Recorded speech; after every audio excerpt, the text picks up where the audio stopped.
안녕하세요.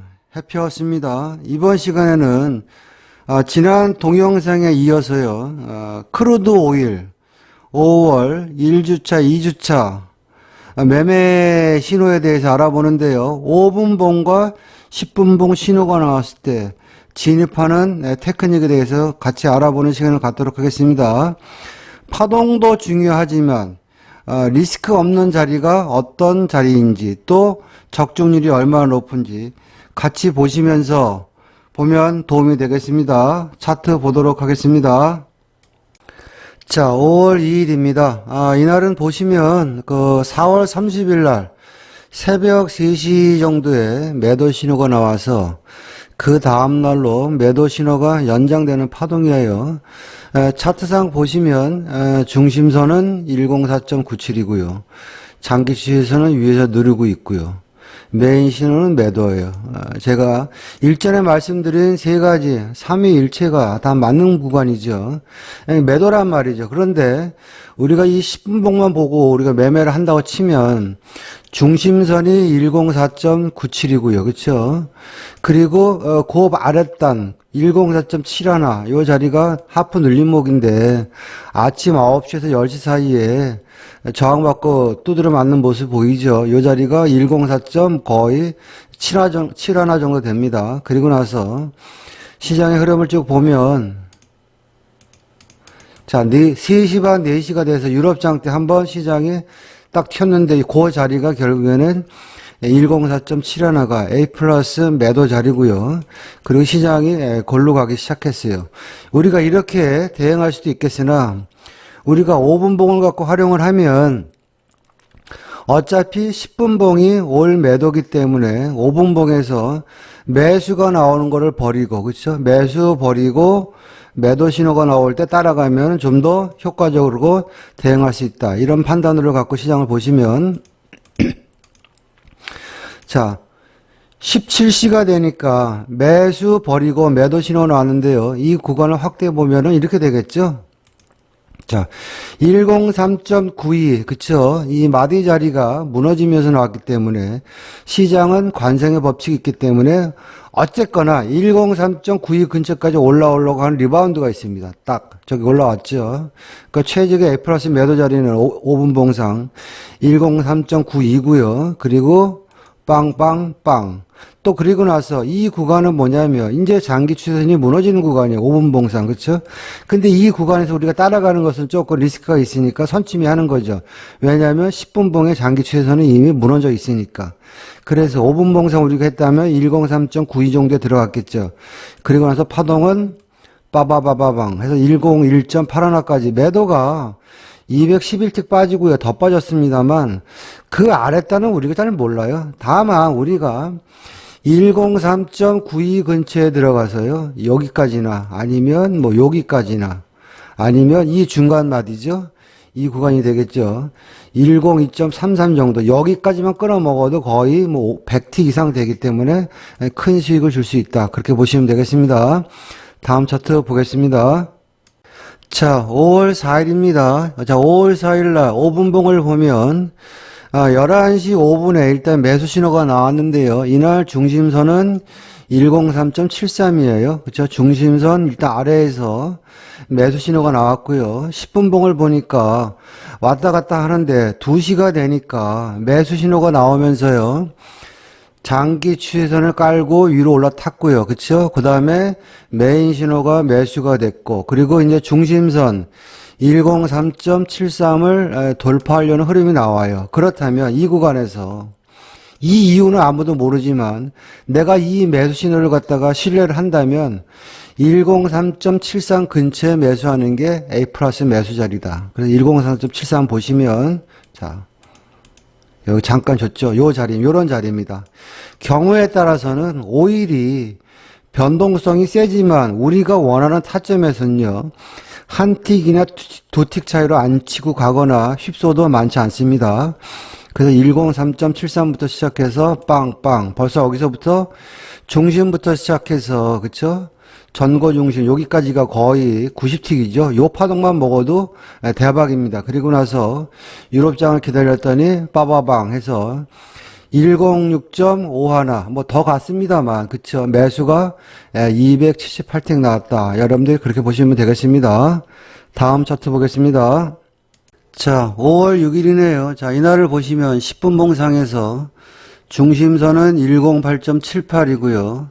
신호가 11시 정도에 매수 신호가 나왔죠. 이때 5분 봉을 보니까 10시 55분에 신호가 나왔어요. 다만 이 구간대는 거래량이 없기 때문에 짧게 끊어치든지 아니면 3시, 4시 유럽장까지 기다리는 게 가장 좋습니다. 만약에 이 구간에 핸들링을 했다면 그냥 만만한 게 중심선이니까 108.78에 들어가서 109.10. 그럼 109.10은 뭐냐? 아침에 두드려 맞던 자리니까 요 정도까지는 단타가 나온다. 좀 더 갔지만 이것도 매수가 거의 뭐 20티 이상 나왔다. 그렇게 보시면 되겠고요. 10분 봉을 보면 계속 매수였기 때문에요. 이날은 매도 버리고, 그쵸?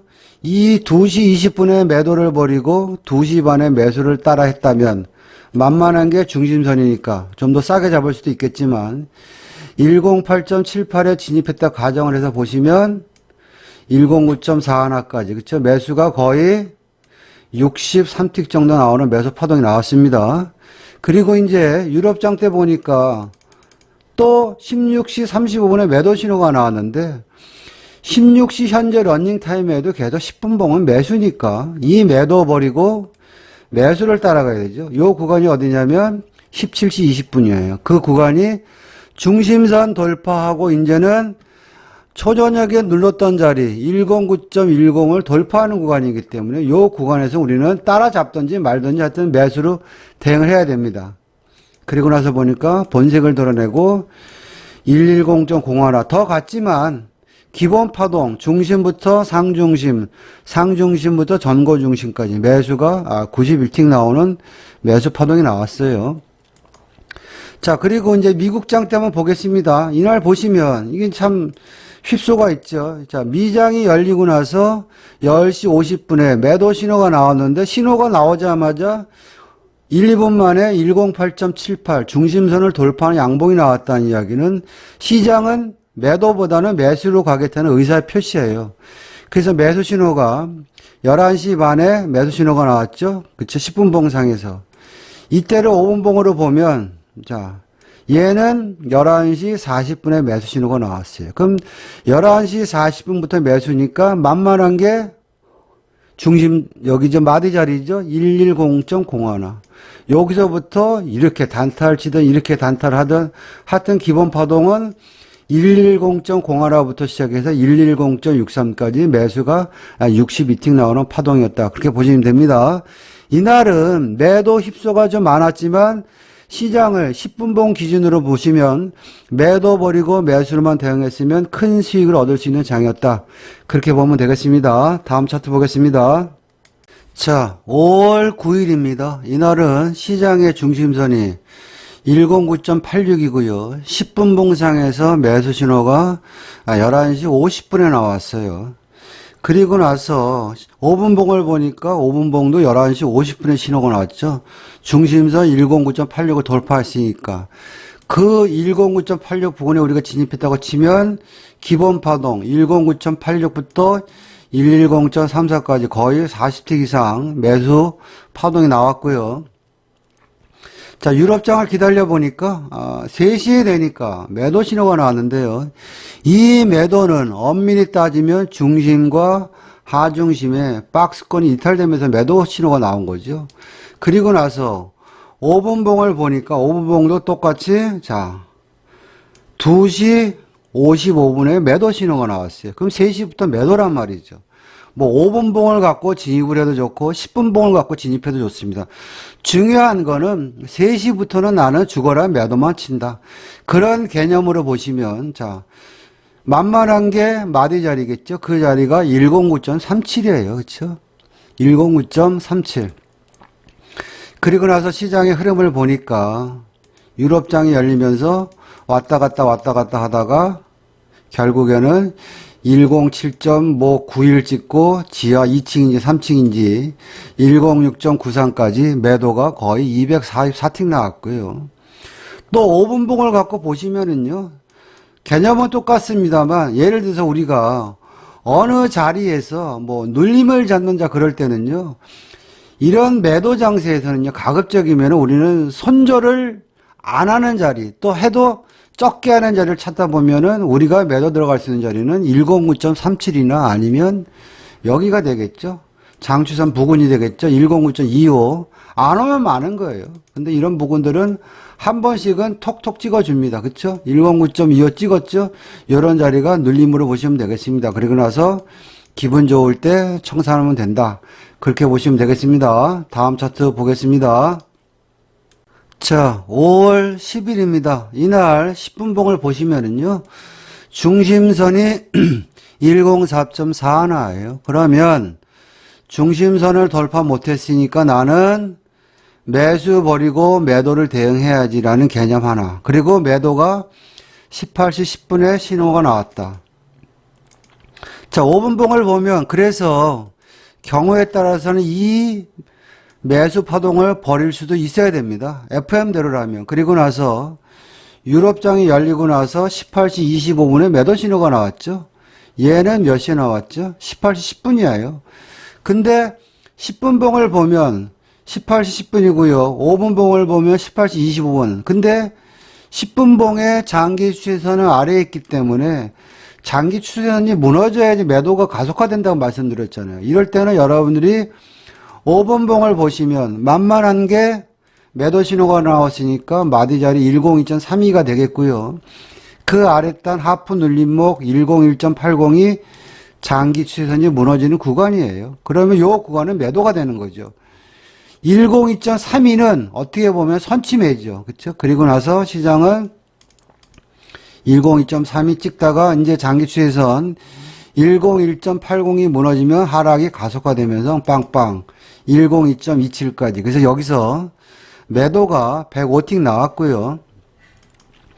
자, 미국장이 열리고 나서 이렇게 흐름을 보니까 어차피 이날은 중심을 돌파 못했기 때문에 물리면 매도에 물려야 되는데요. 자, 11시 40분에 매도 신호가 나왔어요. 10분봉을 보고 하면 만만한 게 102.32죠. 근데 장기 추세선이 아래에 받치고 있으니까 부담스러울 때가 있어요. 이럴 때는 5분봉을 보시면 자, 매수 버리고 11시 50분이죠. 얘는 몇 시에 나왔죠? 11시 40분이잖아요. 그럼 11시 50분이 늦게 나왔으니까 5분봉을 기준으로 하면 이제는 장기 추세선과 마디 자리죠. 102.32와 장기 추세선이 맞닿는 구간. 여기가 어떻게 보면 매도 자리가 되겠죠. 102.32부터 시작해서 여기서부터 1, 2, 뭐 이래서 102.32부터 시작해서 1빵빵.22까지 매도가 210픽 나왔다. 이렇게 보시면 됩니다. 그래서 이날은 그 장기 추세선을 봤을 때 10분봉이 부담스러울 때는 5분봉을 같이 활용하면 좀 더 효율적인 날이었습니다. 다음 차트 보겠습니다. 자, 5월 11일입니다. 이날 보시면 시장의 중심선은 100.36이고요. 10분봉상에서 매수는 11시에 나왔어요. 그쵸? 그리고 5분봉을 보니까 5분봉은 10시 25분에 신호가 나왔는데 이 신호가 거의 중심선 100.36을 돌파한 흐름이에요. 그렇다면 10분봉을 보면 이제는 11시부터 매수이기 때문에 만만한 게 마디 자리니까 101.03에 들어가서 이렇게 끊어먹든지 더 들고 가든지 간에 이날은 매수 파동이 더 갔지만 결과론적으로 따지면 103.01까지만 끊어먹었다 쳐도 매수가 198등 나왔어요. 근데 이런 날은 매수를 따라가려도 눌림목을 잡아야 되는 날이기 때문에 좀 불편해요. 이럴 때는 우리가 5분봉을 보면 좀 더 효율적으로 할 수 있습니다. 자, 보시면 이런 날은요 다른 게 없어요. 바로 전에 지지했던 구간이 어딘가 이런 구간에 대놓고 잡아야 됩니다. 여기서는 좀 더 빠져도 매수고요. 좀 더 올라가도 매수예요. 왜냐하면 10분봉이 강한 매수이기 때문에. 그래서 이런 구간은 101.52나 아니면 마디 자리 101.70. 왜? 바로 전에 바로 전에 여기서 튀었기 때문에 요 구간이나 요 구간이 마디 자리가 매수 자리가 되는 겁니다. 그리고 나서 단타가 됐든지 중타가 됐든지 롱포가 됐든지 이런 구간에 들어가야지 여러분들이 이렇게 끊어 먹을 수 있는 날입니다. 이날은 결론적으로요. 아침에 중심선을 돌파해 가지고 종가까지 따지면 엄청나게 갔는데 이거는 모르겠고요. 우리는 계산된 파동만 먹어도 이날은 매수가 198틱 나왔다. 그렇게 보시면 되겠습니다. 다음 차트 보겠습니다. 자, 5월 12일입니다. 자, 이날 보시면 시장의 중심선은 103.97이에요. 근데 중심선 위에서 12시에 매도 신호가 나왔죠. 그쵸? 5분봉을 보니까 11시부터 매도 신호가 나왔어요. 그러면 12시부터는 매도예요. 다만 10분봉보다 거래량이 없으니까 5분봉을 보고 핸들링 하자. 그렇다면 12시부터 매도기 때문에 내가 진입할 수 있는 자리는 여기에요. 104.4950 자리죠. 그런 개념으로 보시면 시장이 유럽장 때 중심이 무너지면서 103.97까지 매도가 한 50씩 정도 파동이 나왔고요. 그리고 나서 유럽장이 열릴 때 보니까 얘가 6시, 7시가 되니까요. 자꾸 중심선 103.97을 지지하려고 하는 모습이 보여요. 그리고 매수 신호가 나왔어요. 자, 이 구간에서 우리가 10분봉을 보고 따라가도 되겠으나, 그쵸? 우리가 어떤 얘기를 했죠? 장기 추세선을 같이 보자 그랬죠? 그러면 10시 정도가 되니까 이제는 장기 추세선을 돌파하려고 벌써 양봉이 딱 나왔어요. 그러면 이 구간에서 우리가 선침해를 할 수 있는 구간은 여기예요. 105.50. 그 자리가 어디냐면은 아침에 눌렀던 자리죠. 50 부근이 선치고요. 아니면 나는 돌파하는 거 확인하고 들어갈 거야. 그러면 나는 106.03이나 요 자리가, 요 구간이 어떻게 보면 매수의 영역입니다. 이 10시에 매수 신호가 나왔고요. 5분봉을 보면 좀 일찍 나왔겠죠? 자, 9시 35분인데 벌써 5분봉은요. 7시부터 매수 매도 왔다 갔다 했지만 장기 추세선을 깔고 9시 35분부터 이제 랠리를 하려고 준비를 했었어요. 다만 10분봉을 보고 하는 것은 뭐냐면 우리가 좀 더 확인하고 들어가자. 그래서 우리가 105.50 아니면 106.03 부근에 매수를 진입했다 가정해서 보시면 눌러주지 한번. 눌러주고 빵빵빵 해서 107.06까지 매수가 103틱 나왔다. 그렇게 보시면 되겠습니다. 다음 차트 보겠습니다. 자, 5월 13일입니다. 이날의 시장의 중심선은요. 105.83이에요. 중심선 위에서 노니까 무조건 매수입니다. 자, 그런 개념으로 보면 자, 유럽장 때 매도가 5시 반에 나왔다가 10분 만에 매수 신호가 17시 40분에 나왔어요. 그럼 최적의 매수 자리는요. 10분봉만 갖고 우리가 진입을 한다면 선침에는 신호가 나오는 마디 자리 107.01이 되겠고요. 나는 좀 더 장기 추세선을 안착하는 거 보고 들어갈 거야. 그러면은 107.55가 되겠죠. 여기서 1, 2, 3, 4 해서 매수가 거의 294팅 파동 나왔는데요. 또 5분봉을 갖고 해도 무방합니다. 자, 5분봉도 보면 18시 35분에 매수 신호가 나왔죠. 그러면 얘는 17시 40분에 나왔고 5분봉은 18시 35분에 나왔으니까 얘가 늦게 나왔으니까 얘를 위주로 한다면 그냥 신호가 나온 구간에 눌림 자리는 어디입니까? 신호가 나온 구간의 눌림 자리는 뭐 이 정도 되겠네요. 107.29나 아니면 그 아랫단 뭐 107.15 이 정도 되겠죠. 그리고 나서 나는 확인하고 들어갈 거예요. 뭐를? 장기 추세선을 안착하는 거 보고 확인하고 들어갈 거예요. 그러면 이제 나는 107.59에 들어가서 1, 2, 3 그래서 매수가 294팅 나오는 파동을 우리가 먹을 수 있는 기회가 왔다. 그렇게 보시면 되겠습니다. 자, 이상과 같이요. 5월 1주차, 2주차, 5일의 흐름을 5분봉과 10분봉의 신호를 갖고 매매하는 테크닉에 대해서 같이 알아봤는데요. 아무리 시장의 변동성이 있어도요. 그 이면에는요. 보이지 않는 원칙들이 있기 때문에 그 원칙을 잘 우리가 탐색하고요. 그 원칙에 맞춰서 시장에 대응하면 리스크보다는 수익이 많다고 생각합니다. 저희 매매에 관심이 있거나 그리고 또 교육에 대해서 궁금하신 분들은요, 개인적으로 연락 주시면 상담 가능하겠습니다. 다음 주에도 성투하시기를 바라겠습니다. 마치겠습니다.